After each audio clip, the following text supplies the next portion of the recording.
नमस्कार दोस्तों, स्वागत है आपका आज की पोस्ट में। हर वर्ष की भांति इस साल भी 1 फरवरी को हमारी वित्त मंत्री ने बजट पेश किया है। बजट से पहले वित्त मंत्री के पिटारे में क्या क्या होगा, इसका अंदाजा हर व्यक्ति अपनी अपनी तरह से लगाता है। देश के हर एक नागरिक को इससे कुछ न कुछ मिलने की आस होती है। हमारी आज की पोस्ट भी बजट से संबंधित होने वाली है।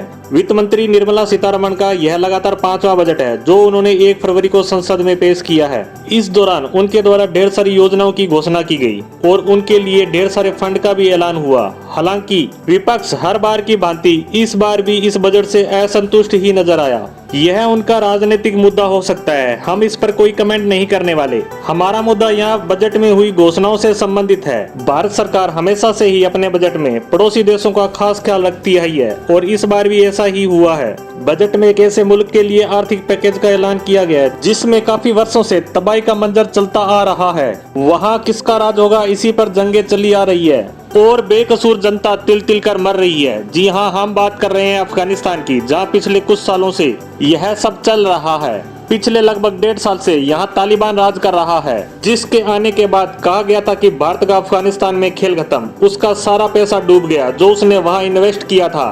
अब अफगानिस्तान पर पाकिस्तान का राज होगा, वह जैसा चाहेगा तालिबानियों को करना पड़ेगा। उसे आशा थी कि वह तालिबान को कश्मीर मुद्दे पर भारत के खिलाफ भड़का देगा, जिससे तालिबान सीधा कश्मीर में घुस जाएगा और भारत आतंकवाद में उलझ कर रह जाएगा। परंतु यहाँ खेल उलट हो गया। तालिबानी पाकिस्तानियों को पानी पी पी कर कोस रहे हैं, यहाँ तक कि उनकी सीमाओं पर भी लगातार गोलीबारियां चल रही है, जिसमें अब तक सैकड़ों पाकिस्तानी सैनिकों की जान जा चुकी है। हम यहाँ आर्थिक पैकेज की बात कर रहे थे तो भारत ने अफगानिस्तान के लिए 200 करोड़ के आर्थिक पैकेज की घोषणा की है, जिसके बाद अफगान सरकार ने भी धन्यवाद दिया है। वहीं इस घोषणा के बाद तालिबान के नेगोशिएशन टीम के पूर्व सदस्य सोहेल शाहीन ने कहा है कि हम अफगानिस्तान के विकास के लिए भारत के सहयोग की सराहना करते हैं। इससे दोनों देशों के बीच संबंधों में सुधार होगा और विश्वास बढ़ेगा। आपको पता ही होगा, भारत पिछले कुछ सालों से अफगानिस्तान में इंफ्रास्ट्रक्चर परियोजनाओं, डैम, सड़कों, शिक्षा में सुधार और बड़े बड़े हॉस्पिटलों का निर्माण कर रहा था, जो तालिबान राज आने के बाद रुक गई थी। परंतु कोरोना काल में